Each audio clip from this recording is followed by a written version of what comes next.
what can buyers do? Maybe not for the off market stuff, but just even, let's say a property's listed. I mean, how can like buyers set themselves apart? I think being honest is a really good start. And if we talk, you're a buyer that just came to the market and you say, hey, I just bought this $25 million deal, and I call you and I say, what else are you looking for here? The first step would be tell me what you're looking for. Yeah. Because I think that, being honest and being transparent about your acquisition criteria, our interests are aligned. You want more inventory, assuming you're interested in expanding a submarket. You want more inventory, and I want to know what you're looking for. So tell me what it is, and then if I send you a deal, tell me what you think of it. Yeah. And don't just say, hey, let's go see it. This is great if it's not, right? Yeah. If you want to see it, and if you think that it checks enough boxes that it's worth looking at, great. It's a good way to start getting a feel, and so I can kind of tailor what I send you. But until that point, I like to hear from the person. Give me a little feedback on what missed the mark about it for you. Tell me what you liked about it and what you didn't like about it.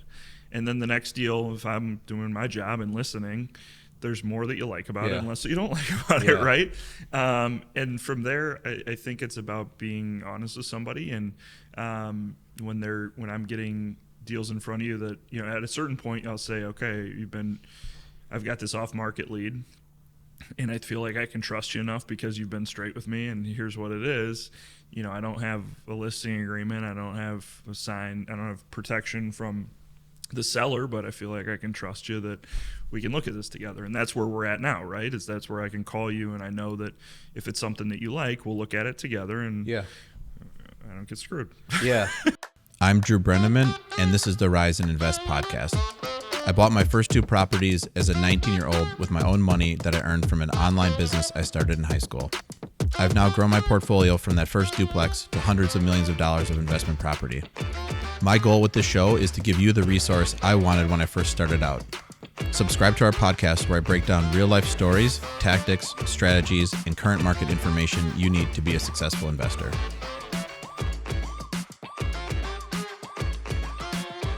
Welcome to the Rise and Invest Show. I'm your host, Drew Breneman. On the show today is Joe Smazal with Interra Realty, multifamily and mixed-use property broker here in Chicago. He specializes in properties from $3 to $30 million, with $500 million in total career sales, with most of that, I think 80% or so, in the last 5 years. Welcome. What's up, Drew? Hey. Nice to be podcasting. Yeah, that's good to have you on. First time podcast. Yeah, I know. We'll see what the first time host.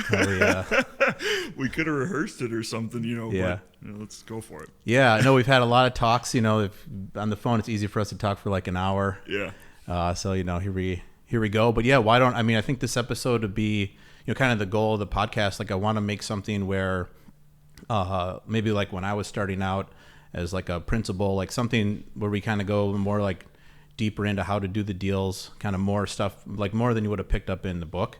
Okay. So we'll get into like, I'll ask you some stuff about how like brokers look at owners later maybe. Okay. But I think more so like also this episode would be great. Anyone who's, broker starting out, they'd love to hear what you're doing. Obviously $500 million in sales is a ton. So let's maybe start from the beginning in terms of career wise or how you got here. So I grew up in Iowa. I went to Iowa. I graduated college in 2009. Great, perfect economy to graduate. Are we swearing okay? I made it like 3 seconds into my first answer. No, let's do it. Right. Okay, so not a good job market. I thought I wanted to get into medical sales for some reason. It seemed like a way to be successful in a sales career. Yeah. I figured my personality was suited for sales, so whatever. Those are the type of jobs that I was going for. And I applied to all these medical sales jobs that said you required 5 years experience or whatever, and didn't get any interviews. Like no, like not even like an email back like thanks for sending the resume. And I applied for an account manager position, which is like a step down, for a small Chicago-based company, and I was still in Iowa at the time. And I got an interview, and they're like, "Can you be here tomorrow?" I was like, "Yeah, sure." I didn't even have a suit at that point. I bought like this really ugly suit from like pleats probably. Yeah, I don't remember what, like it's been burnt. It's not even, it wasn't even one that I donated. I don't think it just went into the garbage. Yeah, the first I think like 3 or 4 suits I bought, they had pleated pants. Like, this will be a good idea. I'm sitting down a lot. Let's I think the guy probably came into the interview and he's like, this guy is going to be really cheap to hire. You know, look at the suit. You know, he's got no chance. So I interviewed with the CEO the next day. Nice. And he offered me a job, and it was like $16 an hour. That's how much money. And then what was the actual job though? So it was an account manager is what they said, but it was like, it's a small company, and it was, they sold hospital beds. Okay. So but a lot of it was, we're setting up, the sales reps were setting up, like leasing agreements, because they were selling specialty hospital beds, like bariatric beds for obese patients, or, you know, I won't go into the whole thing, but then as the account manager, so as the account manager, I was like the kind of midpoint between the delivery guys and the service technicians and the sales reps. Yeah. So I was like always at the hospitals, making sure the nurses were happy with the product, the doctors were happy with the product. And it was a good role because like I got a lot of intel from them, kind of being there just to check on the equipment, not in a sales role. And I worked hard. Like, I was excited to have a job. Yeah. I didn't really have anything else going. My girlfriend, you know, now wife, ended up in grad school in Chicago, so that kind of worked out. And it was a good job. And I worked directly under the CEO. He was a salesman. Like, in hindsight, I learned a ton about sales from him. Yeah. And so he saw quickly that I was working hard. He's like, he made me a sales rep after like, I don't know, 6 months or 9 months. Nice. So the lesson was, I was glad that I didn't waste any more time applying for these jobs that I was not qualified for. Yeah.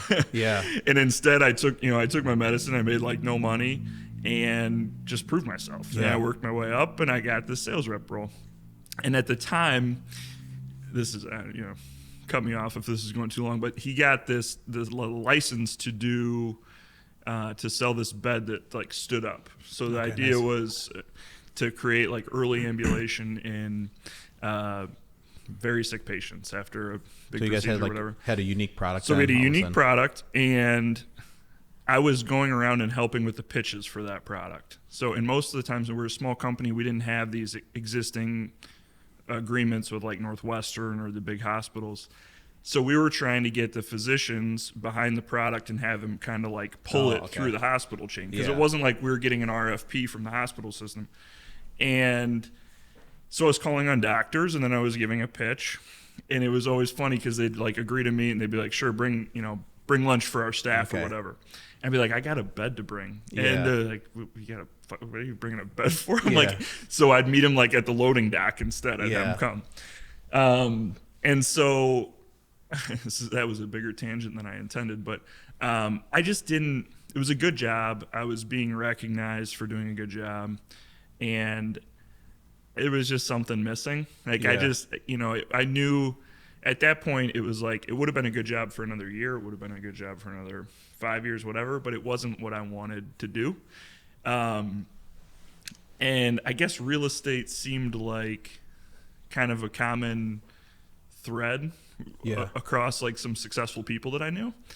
And I talked to my uncle who fit that bill, and he was in Denver, and he owns and operates a pretty big management company there, and he was a broker at first. So it's like, you could be a broker, you're a pretty personable guy, like you're working hard, it'd be a pretty good role for you. I was like, I don't know much about being a broker. I don't know anything about like real estate, period. And he's like, well, I started at Marcus & Millichap. If you think that you might want to do something different, that'd be a good place to learn. It'd be a good, they've got a good system in place. I know some guys there. So I could introduce you to the guy from Chicago. And you did, or where'd you? So I did, I met, that was, I don't know if it was my first, like I was talking to some other people who were in commercial real estate. But Marcus & Millichap was really the first and only place I like went in and interviewed and went through the thing. Yeah. I forget the whole process. I know they give you like a personality test. Because I remember doing that and being totally unconfident in all my answers. Like, is this what they want me to fill out or not? It was like, okay, so you're like in your head about and then they have you, the way that they're set up and the way that I think most like entry brokerage roles are set up is it's like a mentor-mentee relationship. So they had 3 guys at the time who were interviewing for like junior guys. Yeah. And I talked to 2 guys who were really nice, still in the business, still successful, and then a guy, Jamie Clow, who ended up being my mentor. Oh, nice. And I remember in that he just came to this like interview or meeting or whatever you're going to call it. He like brought maps in. He's very energetic. He had like a business plan kind of already that I could see myself fitting into. He had thought about onboarding somebody like me. And he and the manager hired me, and that was how I got started. Nice. Yeah, that's that. And so you were working kind of with him on either deals he had or clients he had kind of. They had like 2 paths. One path was they call it a sales internship program, which is like you make kind of a nominal salary, and it's a slower ramp up. I think that it's like maybe a year or 2-year commitment, whatever. Yeah. And then the path that I took was just you start as a broker, 0 salary, you eat what you kill, you figure out a particular market to canvas and work in, and they kind of train you and like, here's the phone. And then now, was that different than the medical sales you were doing? Was there some sort of base pay or any sort of? So totally different. So like I made a good living Okay. in medical sales. Like I was more money than I needed to live the lifestyle I was living at that point. Yeah. And relative to like friends and what they're doing and stuff, I was comfortable. We were comfortable going on the same vacations and okay, so we're gonna change all that now. We're gonna screeching halt. Yeah. And my wife and I at that point, again, she's my girlfriend then, like, but at that point we were seeing each other in, we're like talking about getting married and stuff. And I'm like, well, I'm gonna make no money for a while. Yeah. And I mean, to her credit, she was super supportive, and she's like, well, you have to do what you want to do. And I knew I had no kids, I had no mortgage, and I wanted to be an entrepreneur. That's what I thought I wanted to do forever, and this seemed pretty entrepreneurial. Yeah, very much. So I was like, I got to go for it. And then once you start, like, how you not going to give it your all? I lived like a half a block from the office. I worked really hard during the day. I'd come back like after dinner. We had nothing else really going on, and so it was all in. And when you're making no money, I figured, okay, they kind of tell you like the first year you're not going to make as much as you want. It takes a few months to close your first deal, whatever. I mean, the sales cycle of a real estate deal is a few months anyway. Right. So like, assuming you get a listing day one, it's a few months out, right? Which you don't. So I knew that, but I also figured, okay, they tell you some arbitrary amount of time that it's going to take, but if I just work 2 or 3 extra hours a day, we shorten the time. And then I also figured it would it compounds too. When you're active, like the activity compounds. So I ramped up pretty quick. Nice. Okay, so then so you start out in brokerage, and then like from what period of time from starting to when did you get either your first listing or your first active buyer? What would you say? Yeah, so it was 6 months to the closing, so I'll work backwards. That's the period of time I remember now. So I'll work backwards. I think my first deal it took about 3 months to get listed. I marketed it for a month, and it closed in 60 days. Nice. I mean, I think that's fast, honestly. So then that seller, how did you take me through that? Because some of these things, even my early deals, I'm like, wow, this is like actually happening, or this guy's going to send in $500,000. Like, really? And then I've had a bunch of those too. So what's the, I think I think it might be the smallest deal I've ever sold. It was at the time. So this was in 2011 was when I started in real estate. And at that time, it was much easier to get listings because there was low sale velocity. The market had kind of gotten it was over brokered, and then a lot of folks got weeded out in the financial crisis. So I feel like in terms of young, energetic, enthusiastic brokers starting, I feel like I was able to get ramped up. So I was able to get listings because there wasn't as much competition. There weren't as many people calling you as there are today. So the first deal was a deal that was a 9-unit building on the northwest side of the city in Belmont Cragen. It was an expired deal. Somebody else had listed it. Like on the MLS? Yeah, but I didn't know that. I wasn't like a strategy. I wasn't yet. like okay. I wasn't like trying to go after those. But it when I was researching it a little bit before the call, I noticed it had been on the market. So it was Andrew and Maria Stopka, a Polish couple. Okay, nice. And I called them, and I knew that they had, at that point, I looked it up online. I knew that they had some interest in selling, so it's pretty direct. Yeah. And I just said, like, are you interested in selling the building still? And there was a little bit of a language barrier, but the answer was yes. And I was like, all right, well, can I meet you tomorrow? And he was like, a little bit of a language barrier. He's like, yeah. I was like, all right, nice. Cool. So I went and met with them, and I brought Jamie. Excuse me. I brought Jamie, who's my business partner. But he was really good even at the beginning of letting me go for it. Oh, nice. Which is not something I'm great at. I kind of, when I'm brought to a meeting, I have a hard time shutting up and letting the person learn from their mistakes and stuff. Jamie really let me do it. And we were in the dining room table in their house, and Andrew was there and Maria was there. And Maria didn't speak any English. Yeah. So, and I'm sure she's a very sweet lady, but I would say something, and Andrew was like really patient and would like nod his head. And his wife would like kind of like bark something in Polish at him to tell me, and then he would translate it like very calm and very. And I was like, I don't think that's what she said, really. At least it's not the inflection. So they hired me like then. It was like spot. Before DocuSign. So every time you went to a meeting, you brought listing agreement. It was just like it was the best to actually get a signature as opposed to like an electronic signature. And hired me then. I marketed it.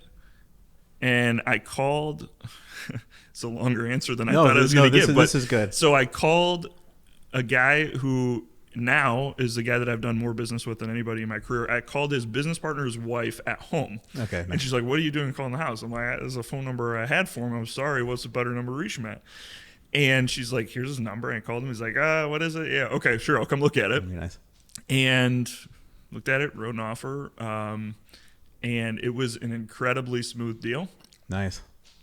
Hardly inspected. He knew he was buying a good deal. It's probably worth 3 times what I sold it to him for then. Wow. And afterwards, Jamie's like, "Good job. Don't get used to it." Yeah. that.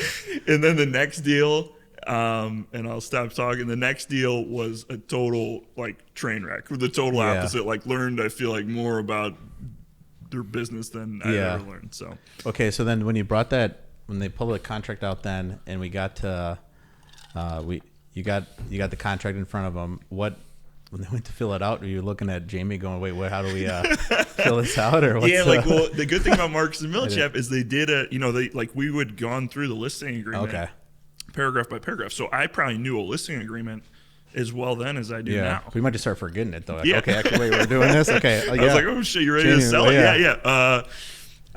So it was pretty basic, but I remember like I did it the right way. Like I sat there, I talked him through every paragraph. This is what this means. This is what this means. This is what this means.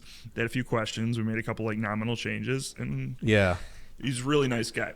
Nice. I also remember, it's funny, I grabbed the pen. Like I remember at the closing, he's like, they didn't think that they could sell the building because these buildings were just not as liquid then. Like there weren't as many buyers for it. Sure. I had to make like thousands of calls to get the buyers in the door. Yeah. So it's way easier to get the listings. It's really hard to sell them. Yeah. I remember those days I'd get sent a 8-cap and I'd be like, "Wait, what? Why would I pay such a crazy number?" 8-cap with rent upside. Yeah. And so we back then we also went to the closing. Yeah. And I remember being really excited for the closing, and the closing happened, and I was like, "That's it." Like there was, this very like anticlimactic when you're there. But it's even less anticlimactic now with how closings work. It's like you're not even so sterile, and like it's not. I don't know. Unless you have a hyped group, it's just kind of like boring, right? And Andrew's like, "Good job, Joe," and he gives me a pen that says like Stopka Accounting on it, a pen just like this. Yeah. And he's like, "Here you go." And it's like the little closing gift, and I had it in I don't know where it is now. I'm sure I didn't throw it away. But I always remember looking at like the Stopka Accounting pen that made me like kind of smile every time. Nice. Yeah. So then let's say, like to bring it to today. So you're going to call an owner. I mean, like what's going through your head now? I mean, so that, the initial call, you're just probably hoping to get somebody on the phone, but now And I guess too, we could back up if there's other stories between now and then you want to go through. I mean, I think people love those deal stories. So, I mean, I don't want to cut you off. Yeah. Yeah.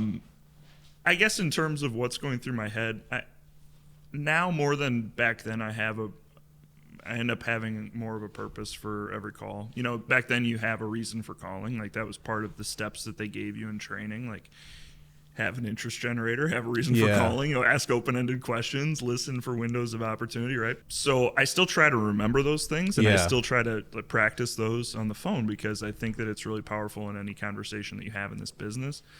But I feel like now when I'm making calls, it's usually a more specific reason. Usually calling you with the deal or calling somebody because I just sold something in a particular market and I'm proud of the data points and want to let them know about the metrics of the deal and hope that they're interested or, you know, in looking at the value or interested in selling at some point. So I guess I'm thinking about how I can be a resource for that person that I'm calling. You know, I think the worst way to start a phone call as a broker is to say, I wanted to tell you this. Like, you know, like I think you really feel like, how am I going to add value to Drew when I'm calling you?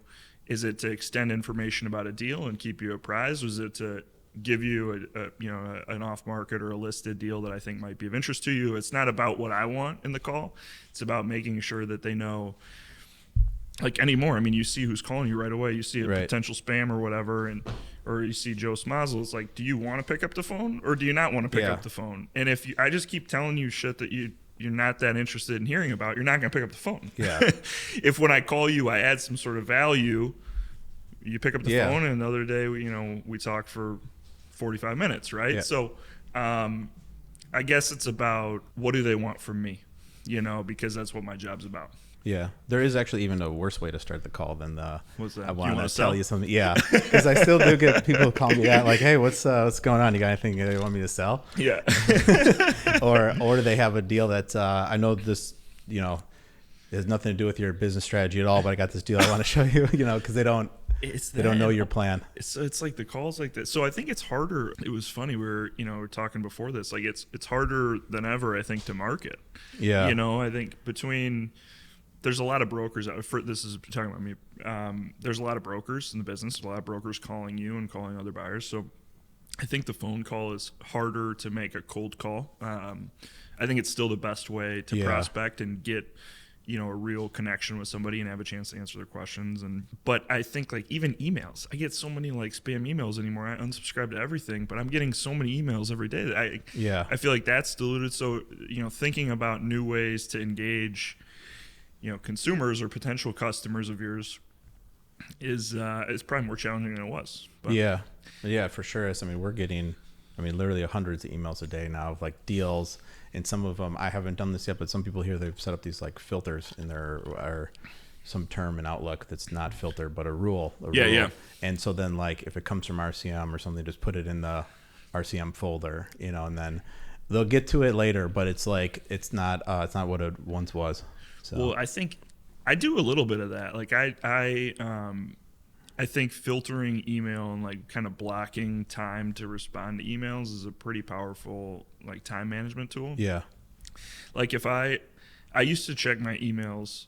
I still check my emails real time, but I used to like stop what I'm doing and respond to like everything at that time. Yeah. Which I think, a lot of times then you just respond right away. You don't give it much thought. So sometimes if it's something that you do have to be constructive about, like, the answer is not always as good. The response isn't as good.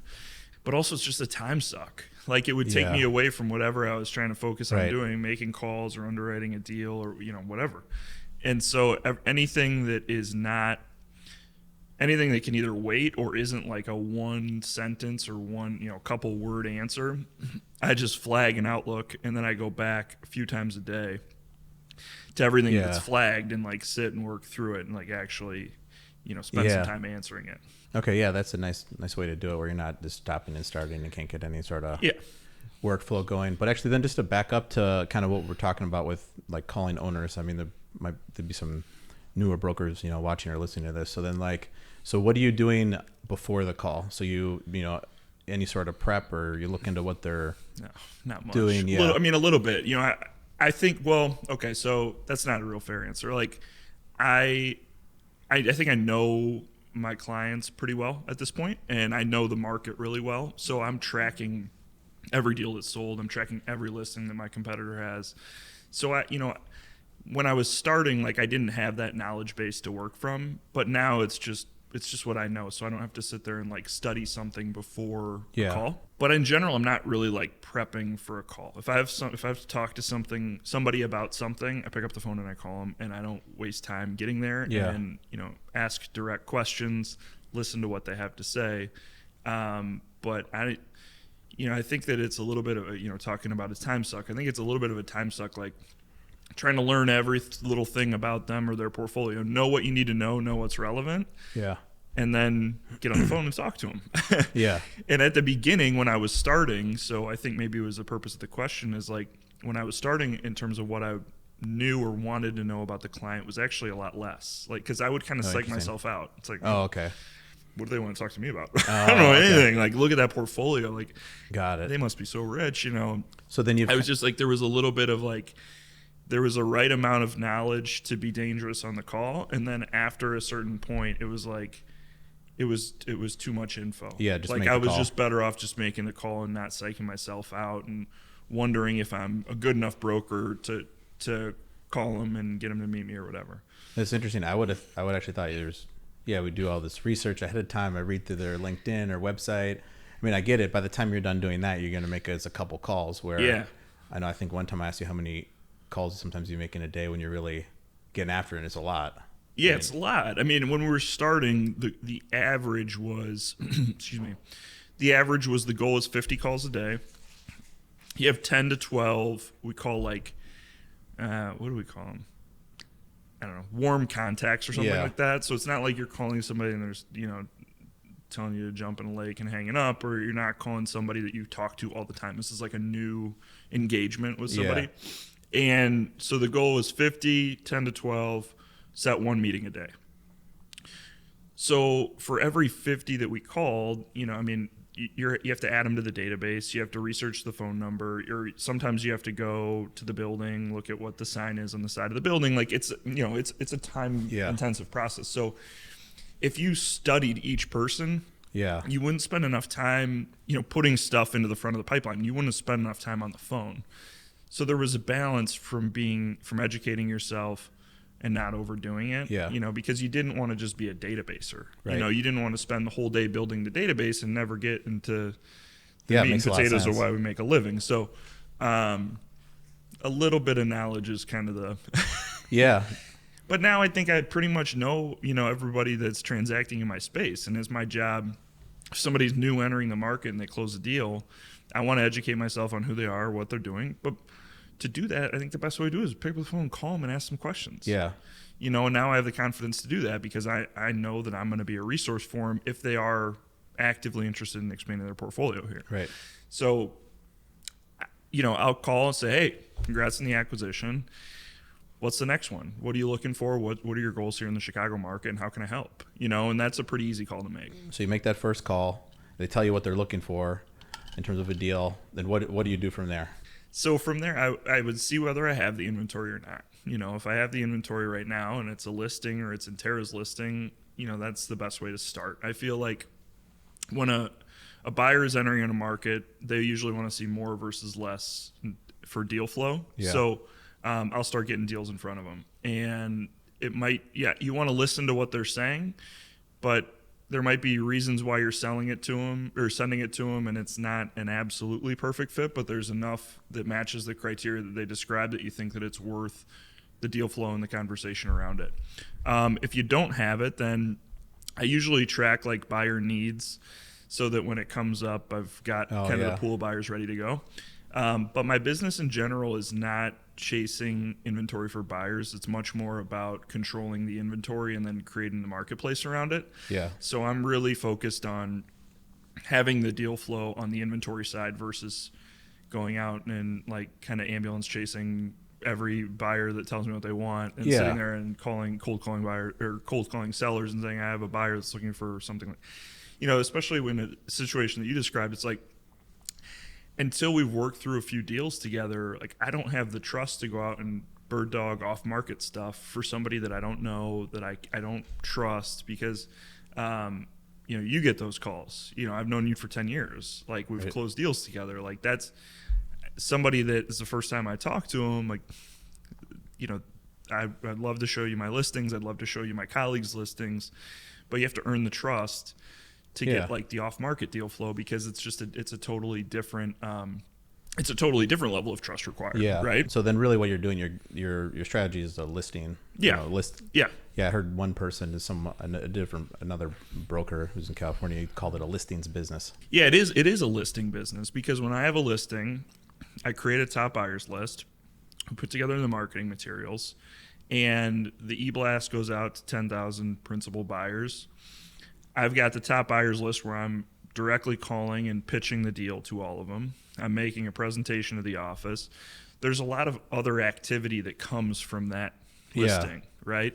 And then you sell it, and you get on the phone and you tell everybody about how much activity you had, and you send out the e-blast that said we had 30 tours and 10 offers or whatever it is. And so that, the deals have babies, like for every listing you want to get, 2 proposals out of it or whatever, so that you're kind of feeding the pipeline again. If you're just chasing inventory for buyers, it's more like you might hit some pops, you might get some deals from it, but it's not a business. I think about this as this is a business. Like brokerage is not my job. It's my job in my career, right? But I think of it much more as a business than a job. Right. Yeah, and you need the inventory to sell. So that's why it's calling inventory. You're as good as your next deal, I guess. Yeah. Sometimes you sell one, you're so busy, you've got a full pipeline of inventory, and then you sell it all. Yeah. And you're focused on getting everything across the finish line. And you're like, every day is, you're busy from 8 to 8 or whatever. And then you get those deals done, and, you smile a little bit when it's first closed. And then you're like, oh shit, I just sold myself out of a job, right? I just fired myself. It's closed, So if you're not focusing on kind of feeding the front of the pipeline while you have, while you have stuff going, it can go that way. Yeah. And then it's like, nobody wants to talk to me if I'm not doing a bunch of deals. Yeah. Interesting. Like, my phone gets pretty quiet if I'm not active. Yeah. So, that's a tough part about the business, but it's something I try to remind myself to stay really busy on the fundamentals, stay busy on having proposals in the pipeline at all times and listing in the pipelines at all times. Cause I don't want to hit it gets a lot harder when it stops. Right? You got to start from scratch. Close your deals, and then you're just, what's next? Yeah, totally. Try to avoid that. Then what can buyers do then? Or, cause you were talking through sometimes you'll call maybe for some owners, or I guess what can buyers do? Maybe not for the off market stuff, but just even, let's say a property's listed. How can buyers set themselves apart? I think being honest is a really good start. And if we talk, you're a buyer that just came to the market, and you say, hey, I just bought this $25 million deal, and I call you and I say, what else are you looking for here? The first step would be, tell me what you're looking for. Yeah. Because I think that, being honest and being transparent about your acquisition criteria, our interests are aligned. You want more inventory. Assuming you're interested in expanding a submarket, you want more inventory, and I want to know what you're looking for. So, tell me what it is. And then if I send you a deal, tell me what you think of it. Yeah. And don't just say, hey, let's go see it. This is great if it's not, right? Yeah. If you want to see it, and if you think that it checks enough boxes that it's worth looking at, great. It's a good way to start getting a feel, and so I can kind of tailor what I send you. But until that point, I like to hear from the person. Give me a little feedback on what missed the mark about it for you. Tell me what you liked about it and what you didn't like about it. And then the next deal, if I'm doing my job and listening, there's more that you like about it and less that you don't like about it, right? And from there, I think it's about being honest with somebody. And when I'm getting deals in front of you that, at a certain point, I'll say, okay, I've got this off-market lead, and I feel like I can trust you enough because you've been straight with me, and here's what it is. I don't have a listing agreement. I don't have protection from the seller, but I feel like I can trust you that we can look at this together. And that's where we're at now, right? That's where I can call you, and I know that if it's something that you like, we'll look at it together, and I don't get screwed. Yeah. Download our 100+ page passive investing guidebook today. Accredited investors can sign up for our multifamily investment opportunities as well by hitting the Invest Now button on our website. Now back to the show. Okay, so then as the buyer, I mean, the way to really kind of set yourself apart, I mean, at least while we're looking for deals, trying to source things, it's, truthfully, honestly, kind of describe what you're looking for. Yeah. And like specifically, I'd imagine not some sort of vague strategy, like was anything between $1 and $10 million. Looking for a value add deal. Yeah. Right. Like that. If someone says that doesn't really help. Yeah. Yeah. Yeah, I think put specificity behind it. I think the best way to be specific about your acquisition criteria is to give deal stories. Hey, here's what I just bought, and here's what I liked about it. Here's what drove me to the acquisition. Here were a couple things I wasn't as wild about in the deal. I mean, you can go that far. Yeah. And then that's why I think as a broker, I think that's when it's most constructive to actually get more deals in front of you that we can talk through a specific example. Here's what I like, here's what I don't like. Right. And we'll go from there. Yeah, especially, I mean, buyers, they could think of things to tell you, but then they forget, oh wait, actually I want to buy like newer properties. Then you send an older one, then they tell you that. And that's kind of what you'd want in terms of feedback. Instead, otherwise you're getting no feedback. We're not really sure what they're looking for. You would not believe how many buyers would just tell me like, hey, I want something I can add some value to. Okay. Like really sophisticated, and that's like it. Yeah. Like really sophisticated buyers. Or, seemingly sophisticated buyers. Yeah. I like something I can add some value to. Makes sense, but where, just like, and then how do you want to add the value? Yeah, I mean, just, give me another 30 seconds and be specific about it, and you're going to see a lot better deal flow from me. Interesting. Yeah, I mean, that answer too, though, as a buyer, that's coming from, well, okay, we will look in a lot of areas, and we'll do different value-add strategies, because, I mean, like, we've done rehabs, we've done just lease-up deals, we've done deals where just the rents were low and could just push them, or things we've just bought cheaply. So like, I mean, I'd do any of those, right. And so you spent another 30 seconds telling me about 3 deals that you did and how they had different value add components and how you identified them. Okay. Yeah. Enough. Or even just, put some more parameters around it on size and geography. And I think the more that you should want to leave me as the broker. If you're asking what you can do as a buyer, you would want to leave me as the broker with a clear picture in my head about what I'm looking for you. Yeah. Because then when I have it or when I see it, you come to mind. Yeah. And I think without that picture in mind, it's like it's going to take a little bit more back and forth for us to arrive at a deal that makes sense. You also would not believe how many buyers just don't respond, and that's fine. I mean, I don't expect buyers or principals to respond to like every broker that's calling them or sending them a deal. You'd have no time left in the day, right? But if it's somebody that you think is going to be a good conduit to an inventory in a market, respond really quickly, 2 sentences. Here's what I don't like about it, because then the next email is going to be a lot more polished. We're going to get a lot closer to what you're looking for, right? Yeah. So.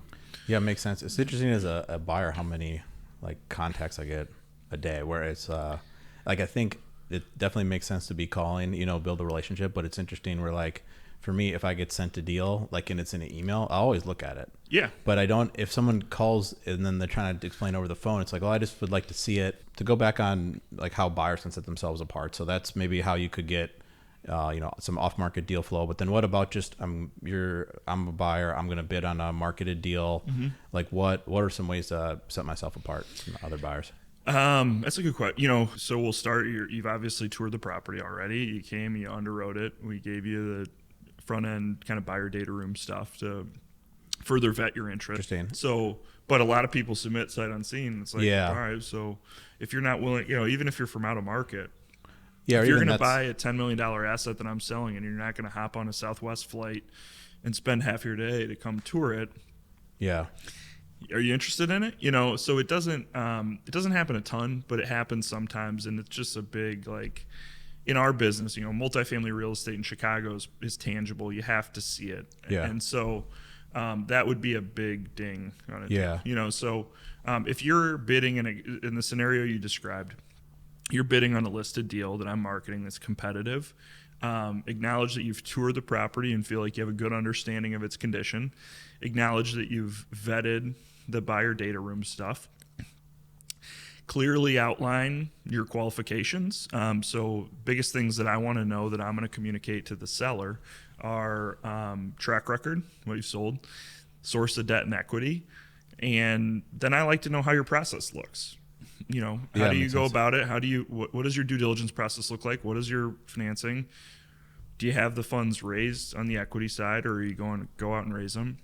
And there's not right and wrong things about these things, but if I know, then I can communicate that to the seller, and that's what you want. Yeah. I wouldn't expect the broker to sell you as the buyer as well as you'll sell you. Yeah. So if I'm going to submit an offer on a deal, I want to make it like forward friendly. So I just send it to you, so the broker gets it like, that's polished. Yeah. Forward it on to the client or the seller, and they understand who that they're potentially doing business with. Yeah. So then, if you'd recommend, even then, so buyer writes it up, it's almost like a cover letter type thing. Cover letter, yeah. And I think that it's well worth the 15 minutes just been doing it. And again, if it's not something that a buyer is willing to do for a deal, how into the real estate are they? What's it going to take to throw a deal? It's not going to take much to throw a deal off at that point if they haven't come and toured it, or if they're giving me cagey answers. So a lot of times I don't get that forward friendly like presentation of an offer, right? Yeah. So and that's fine, because I'm doing my job and I want to go back and I want to vet their interest too. So I go and ask some questions, and it's like I get quick, like kind of cagey answers to, you have the money raised?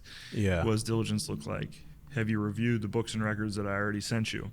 I think there's just a lot of red flags that can come up along the way. Yeah. So there's a real differentiation between somebody that submits a real polished offer package versus somebody that's like half-assed everything. And then I got to go pry for info, and it seems like, maybe this isn't the case. Probably like when you get a suspicious application for a tenant, it's like, I don't know, is this tenant, like the income verification seems a little off, it's not matching, the credit's not that great. It's the same thing.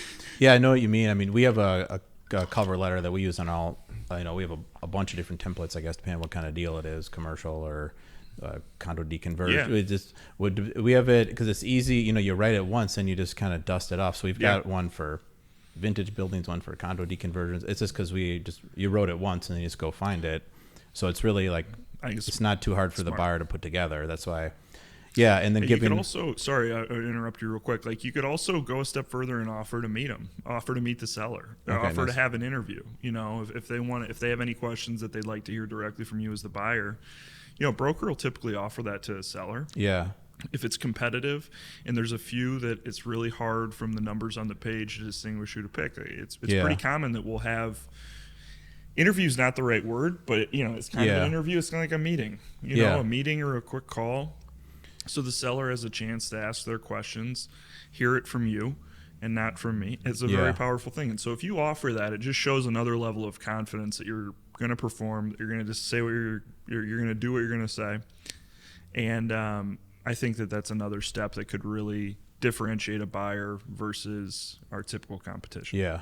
Nice. Great. Well, yeah, maybe switching gears a little. Like I know we started talking about routines, when we were on the phone last week, but like, one thing that I'll say that's interesting maybe between, I was thinking about after that talk, between maybe my role and yours, like I get a lot of inbound stuff, I'm the person getting called. Also, I have, 20 some properties, like there's stuff happening in each property, employees that come to you with things. So then, I'd imagine, especially starting out as a broker too, like there's some sort of structure maybe would help where you got to have, because you're starting to get into it when you're talking about with the email time blocking, but what you have any sort of either like structure, let's say start with the work day, any sort of structure I'm a big routine guy. Okay. Nice. And so it starts, like the good days start with exercise. I have 2 kids, so I need to like wake up before my kids and get some coffee and like get my head on my shoulders a little bit before like the craziness starts. Yeah. And what kind of stuff you do? Like workout wise? I mean, go for a run or lift weights or, do the COVID thing was like at the Peloton, so nothing exciting, but enough to have a little state change. It kind of primes my day. And do you do that every day? Pretty much. Yeah. I mean, and I say pretty much I do it every day. Yeah. Not sometimes on the weekends if I feel like I got to clear my head, but something, even I did a, little yoga video thing the other day, it's just something to get ready for the day. And it's more mental than physical at this point. Although my body feels like it needs a little bit more maintenance these days. But it's interesting because I've never had any sort of workout routine until real recently. I got a trainer, and then it's funny. I try to always work out in the mornings because the days I work out in the mornings with him, I'm so alert the rest of the day. Yeah. So I could see why you do that every day. When I get in, I'm ready to go. Yeah. And it's also in the morning, it's easier for me to control the time. And in the evening, sometimes I leave later than I intend to, and then I want to, get home and spend some quality time with the kids. I don't want to be like, hey, I gotta, I'm gonna go work out for 45 minutes or whatever. So that's the way it starts. Then I'd spend some time with kids. I have 2 boys. Get into work, and the first thing before replying to emails, I got the iPad out and I do to-do list for the day. So when I do the to-do list for the day, I just have my pipeline open and my to-do list on just the Notes app, the Apple and Notes app. What time of day are we talking about? So when's the workout? When's the? I get in between 8:30 and 9 o'clock. Not super early. Yeah, for work. So we start at 8:39, right? In the office. Yeah, no, I know. Nothing from home. Yeah. I mean, I work a little bit from home, but I should say, if I have to work on the weekends or evenings, I'll do it from home versus going in. But otherwise, I'm an office guy. Yeah. I don't know how everybody's working from home. Yeah, I've noticed this with the people I work with. I mean, it just depends how naturally, social they are, let's say. If you're fine just working with your office door closed and doing your thing, you'd be happy working from home. Yeah. But if you're more used to want to see the team, hit the phones, that's not a person who wants to work from home. Yeah. So I understand why you're saying that. So it's 8:30 to 9 in the office, assuming the day starts with office time and not straight to it. So let's make that assumption. Then I have the pipeline open and I have my to-do list on Notes app, and it's just a simple checklist. I carry over anything that I didn't get done yesterday. There's usually 15 things on the to-do list, and some of them take 2 minutes, and some of them take I know that I'm not going to get done for the day. Yeah. Or they take 4 hours or something like that. So I carry over anything that I didn't accomplish the day before, or I didn't finish the day before. I should put it that way. And do you have different sections of this list, or is this one huge list? It's pretty much one list. I mean, here it is. It's But I think since we're doing this in audio, why don't you just start describing it? No, because also that's something that I realized. So it's just one list. I'll start a fresh one every day. Copy and paste whatever I didn't accomplish the day before. I'll keep my scratch notes from the day before in case I need to go back and remember a conversation I had with Drew or whatever. But it's not set up where you need to look back to prior days. You're moving it to the current day. Okay. Yeah. And then go through the pipeline of what I need to do on action items for deals. It's usually those are usually quicker things follow up on this, make sure that this has been scheduled, whatever.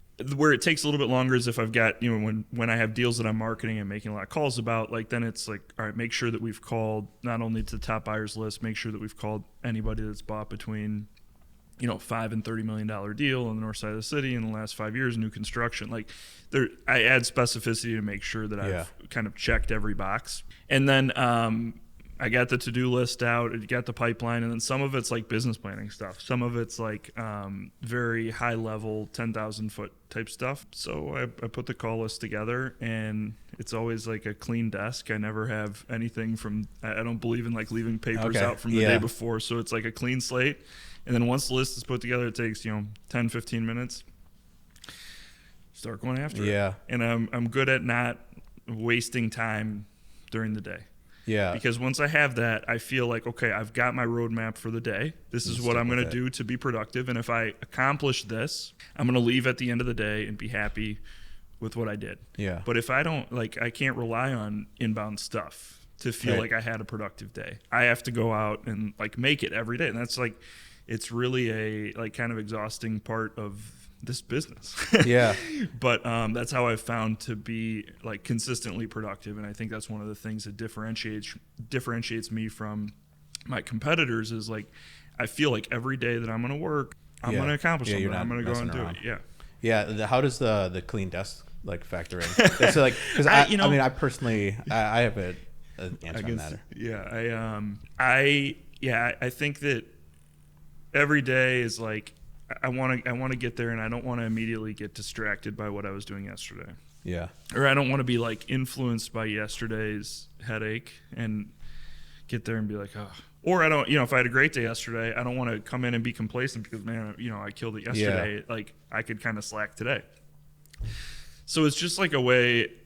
It's a way for me to come in with like a clear head and a blank slate. My office is probably like a little bit like overly sterile, and like I need a little bit more going on. But the desk in particular, I need to have clean every day. Yeah, I mean, that makes sense to me. I mean, at least for my house, desk, whatever it is, I can think a lot more clearly when things are you know, neat. It's funny, my like my desk, I don't have it perfectly clear, but I have like the work area is like, if I had stuff just piled all over where I'm, if I'm typing or whatever, and then I'm got papers all over, that would be tough. I can handle like a pile of papers in the corner or some boxes on it. I'd need the work area that I'd use, clear though. Yeah. So that I get it. Do you, what's your setup look like? I mean, yeah, just in terms of the desk. Yeah. Yeah. I mean, I have a similar mindset to what you have, but then I'm not actually like executing it well. Like I want it to be clean, but then I've got, probably 4 stacks of papers. I've got a little tower of boxes from electronics I bought, like speakerphones and different stuff. And then, but I have one section, it's an L-shaped desk, one section like all the way clear. And then that's where I would put papers or have a meeting or anything. So we're not having a meeting with someone across like a pile of junk, but there is on the corner of the L, like there's plenty of stuff there. Yeah. So we got these standing desks where there's not a lot of storage. So then you just end up with... I got a standing desk too. Do you stand often? Yeah, especially after with the mornings I'm with the trainer. I basically almost on the brink of death every morning. So then I need to stand or I'd be cramping up. I'm not as good at the standing part. When I got it, I thought that I like need it. I'm like, I'm always going to stand up and be way more productive. But I don't as much as I should. It's interesting. One thing that I've noticed, so like I'm sure for your business, there's plenty of tough calls that you got to make, like difficult phone calls. I've noticed when I do better with those when I'm standing. Oh, totally. Yeah, 100%. So that is worth the desk. That, and then if you come in from a workout, standing for a little bit. But especially we're gonna have a real rough phone call here. Yeah. I somehow I'm less nervous. I do better standing. Where if you're sitting and just being, I also I put the headphones in every day when I'm at my desk. So my time's about 50% out in the field, 50% at my desk. Yeah. But when I'm also getting there, so say I'm done with my to-do list, I put my like AirPods or whatever in. No music, but I find that I just make more calls, and I do a better job. I'm like, if your phone's not up to your ear, like it doesn't feel like you're on the phone as much. It sounds much more. I don't know. Genuine. Yeah. We're sitting for there. Sure. And that's the headset you make a call from. AirPods? I just keep them I keep them in. I got some different ones because the AirPods kept pooping out. Well, and I just keep them in all the time. And then I was like, I just feel like I'm always on the phone more. And a buddy of mine, Austin, I was talking to him one time, this was a few years ago. I was buying a computer, and he was like, I was like, I don't think I really need that.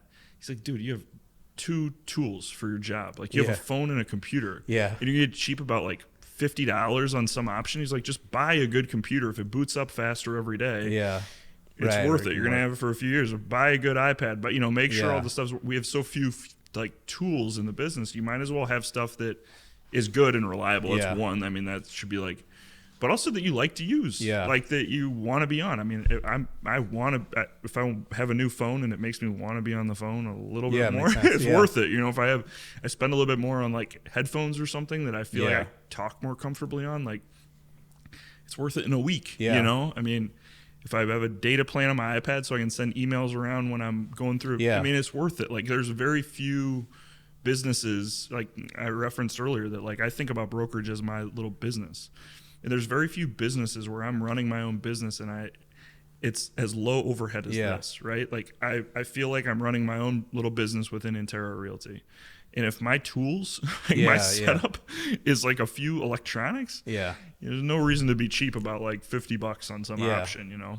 Yeah, I've done the same thing with our stuff. Like those boxes I was saying were piled up. That's the certain speakerphones we've tried because we kept making these like group calls off our cell phone. And then I've been on the receiving end of enough calls where the person's, I don't know what they're talking into, but you can barely understand them. And it's like, how do you, make the sale or convince someone to do something or do anything where they can barely hear you. Yeah. So I've done the same thing with speakerphones or cameras or whatever too. But yeah, it makes a lot of sense. And then, it's all like, it's all like a brand, I mean, it's as stupid of a thing as saying like when you talk to me, it's not like on a muffled speakerphone or when I come to the building, I come, looking like I should be there to sell your building and polish with, an iPad, but it's also like, I think that any high-end consumer starts with a brand, right? Like if you're going to go buy a car, like you start with a strata of particular brands that you feel like accomplish what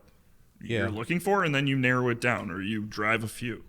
And if somebody's going to sell an extremely valuable apartment building, I want to make sure that my brand in the marketplace is consistent with what they're trying to accomplish. Yeah, so that sense. That's everything. And it's not just like how you look. 'Cause I don't dress like this every day. I usually wear like a polo shirt, but I want to look professional. And but it's also how I act, how my marketing materials look, my reputation, my honesty, my track record, and other deal flow that you see from me. Like if you're going to sell a 100-unit asset and everything that you see from me is 6 to 8 units, are you going to hire me? Like that seems too different from what you're selling to get interviewed. Makes sense. So I think about that a lot in my business practice, how I carry myself. So then you're talking about you want to have your sort of personal brand, look like the buildings you want to sell. Is that like something you put a lot of thought into, or? Yeah, I think about it all the time. And I wish it didn't take me as long to kind of get my head around it and think of it that way, because it was really constructive as soon as I looked at not only like Interra is a brand, and I would argue that I'd successfully argue that Interra is the best brand in the market for what we do. But I've kind of got like a sub-brand within Interra, and I'm very concerned with that and doing everything I can to control the image of my brand in the marketplace. I think that it's making sure that your materials are polished, like I referenced before. I think the biggest thing is the consistency of what you're working on. It's not always the exact same size. It's not I can't work on all. Well, I could, I suppose, but my business is not working on all $30 million deals. There is a range, so I have to be comfortable with that. But everything I send out, I have to be confident that it's promoting the brand. I don't want to sell a deal just to make a paycheck if it's not consistent with what I expect the marketplace to see in me. So I've given it a lot of thought lately. Yeah. So then how would you approach it? So someone has a 4-unit, $2 million building to sell. How do you approach that then? I'm not the right guy for the job. I really appreciate you thinking of me. Anything under 5 units for sure is just a different way of selling real estate. And it's a very broad, it's a very deep buyer pool. It's much more of like a residential way of making sure that you get it out to a really, really wide audience, because you don't know who the buyer pool is going to be. So getting it on the MLS and getting like, the residential brokers who have really awesome like social media platforms and everything, they would add a lot more value. And this is the conversation with the seller. They would add a lot more value to that assignment than me. You're hiring me to go out and proactively run a marketplace for a deal to a definable group of buyers and creating competition in a short period of time. And then from there, driving price and terms based on the competition and picking the best buyer who's going to have, most optimum time frames and obviously price as well. So it's a different marketing platform and strategy altogether. And I'm very honest, if it's not something that I feel like I'm going to add the type of value to that's going to justify, if you're paying me a few percent, I want to add more than a few percent of value to the deal, and I want you to be happy with the outcome. And then I also want the marketplace to see, all right, Joe did a great job with that deal. Yeah. Because, if somebody else has a similar deal that they're selling, I want to have the image in the market to get the deal. And it's not like they're going to call me and hire me based on seeing me sell something else, but it should get me in the door. And if I'm pitching on it, it should promote my image to that particular client. Yeah, and then the stuff that you're recently sold, it looks like the building. It all reinforces what I'm doing. Here, look, this is what, I bring a track record book that's got a list of what I've sold, and then representative transactions that are 100 other examples of deals like what you're selling. And then what about, I guess, are you worried then, let's say that potential client or client, then they use another broker for that smaller deal? No. I mean, then they like the experience. They got a not worried about that. $5 million building. Okay. Not worried about that. Yep. I think it's a misnomer to think that if I go down, and I shouldn't say go, I don't mean go down in meaning it's like it's better or worse. If I sell something that's different than what I sell, I've got to recreate the wheel. I've got to try to do a good job, and I hope I get lucky, and I hope I execute. I think that I'm much more likely to not do those things because I'm focused on what is my bread and butter. Yeah. Not perform the way that they expect. And then, I've got egg on my face because I didn't get it done. And then I open, then the window of opportunity for competitors is open because I fell on my face on this assignment that I was never suited for to begin with. Okay. So I think I'm much more comfortable. And it took me failing at this. It took me doing the opposite. Yeah. But I'm much more comfortable passing, honestly, say this isn't really what I do. Here's maybe a few people that would be a better fit. I'm still going to talk to them all the time about other business, and when they have something that's a fit, they remember that I was honest with them. I put their interests in front of mine. I didn't want to make a few bucks. So I think one thing that I heard you say once, and I'm sure you don't remember it, but there's some building, I think you were calling the owner on for me, and or it wasn't necessarily just for me, but it was you had asked like, are you interested in this? Let's try to get this guy on the phone. And I asked you how it went, and you were like, oh, well, I just was trying to get the guy to like me first, which I remembered that a lot, actually, because so I'm not, is that sort of how you think of because do you think of yourself as like a, if you thought of yourself as just like a salesperson only, like you would have called and then, you have to start, I think you have to start there. And I think when I really settled into this as my career and my business, I became much more myself. It was all, very natural. And I think the first place to start is interacting with someone and just getting them comfortable that I'm going to be a pleasant enough guy to deal with, and that I'm honest. It takes a while to prove that you're honest and that you're reliable in those things. I mean, anybody that's like, let me be honest with you, or trust me, I'm a really honest guy. Generally not it. But the longer I can interact with them, the higher chance I have to prove that. Yeah. So I think the first place is making them comfortable that you're a normal person. It's going to be pleasant to deal with, and that you're not fishing for something that's not there. And then you can, kind of disarm them.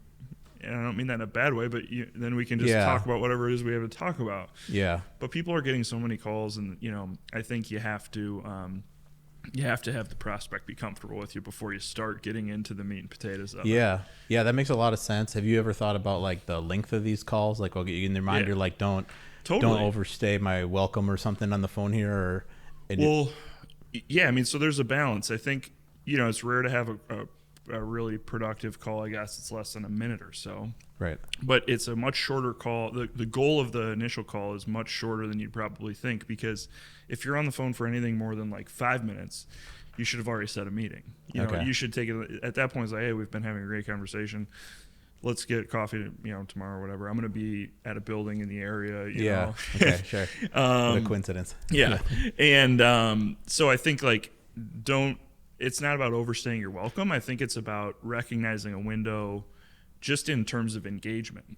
Don't wait for the prospect to tell you, let's meet. Hey, why don't you look at the value of this building, or I'd like to go tour that building, or pitching me, or let's meet.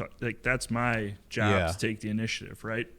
So I think that the optimal call is probably between a minute and a half and 4 minutes. Oh, interesting. And then somebody that you're really comfortable with, we don't have to get together every time we have something to talk about, right? Yeah. So we could talk for 40 minutes and it can still be productive. Yeah, but that's a good strategy on those initial calls, because then, I would think if every call you make, the person's thinking, oh, it's going to be a half hour here. Yeah. Like they're not picking up the phone. Totally. Or if they know they can just Seems like a big commitment. Yeah, right. So no, that's a good plan where we're not, the calls aren't too long and focus on just being, likable and a regular person.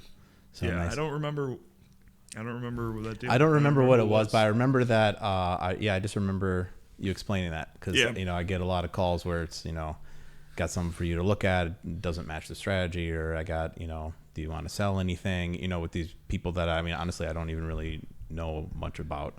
So it's interesting. That was your plan because it's a good plan. So that's why I remembered it. It's also like we're in a niche business in a marketplace where there's a pretty definable group of really active people. Yeah. So time getting somebody active to like me is time well spent. I think that it's just about having a good reputation in the marketplace and being active and being engaging and making sure that, like we talked about earlier, that I'm adding value to every call, every meeting, every tour, whatever it is. I want to feel like I advance my relationship with that person and that they think more of me than they did before, or they maybe that's a little bit Pollyannish to think like that it's going to be that productive every time, but just want to advance my brand every time I talk. Yeah, and you want to have a plan when you're calling. I mean, so then this is where if you call and there's no plan, that's how you end up with a half-hour call where they're trying to get you off the phone. And the client knows that you're calling without a plan then at that point. Yeah. If you don't have anything to say, it's going to be pretty evident pretty quick in the call, right? Yeah. Yeah. Well, nice. Yeah, I think that was great. I mean, I think this is a good stopping point, good spot to wrap up. I mean, how would say someone's got a building that they want to sell in Chicago? I'll be over tomorrow. Yeah. How do they get a hold of you? I'm pretty easy to get in touch with. My cell phone number is 312-848-6682. You can Google Joe Smazal. There's not that many Joe. My dad's name is Joe Smazal, but he's retired. So I'm not too tough to get in touch with. So and I would thanks for having me, man. It was my first podcast, and it was fun to do. And I really take pride in being easy to get in touch with and easy to talk to and stuff. So if anybody thinks that we've got some synergies in our businesses, I would really welcome somebody reaching out. Great. Well, yeah, nice job. All right, buddy. Thanks for joining us. That was the Rise and Invest podcast. You can find more on YouTube, iTunes, Spotify. Catch you next time. Thanks for joining us on the Rise and Invest podcast. Please be sure to hit that subscribe button on YouTube or wherever you enjoy your podcasts. If you'd like to dive even deeper into real estate investing, check out our company's website, riseinvest.com, where we have numerous free resources and information that can help both active and passive real estate investors. Our 100-plus page passive investing guidebook, our trends report, and our blog are all available on our website. If you are an accredited investor, you can get started today as a passive investor in our multifamily investment opportunities by hitting the Invest Now button on our website. The views and opinions expressed in this podcast are those of Drew Breneman and guests as of the date of recording and do not purport to reflect the views or opinions of Rise Invest Holdings, LLC and its subsidiaries. The views and opinions are provided for informational purposes only and should not be relied upon or deemed as investment or tax advice or an offer to buy or sell securities, and the speaker cannot be held responsible for any direct or incidental loss incurred by applying any of the information offered.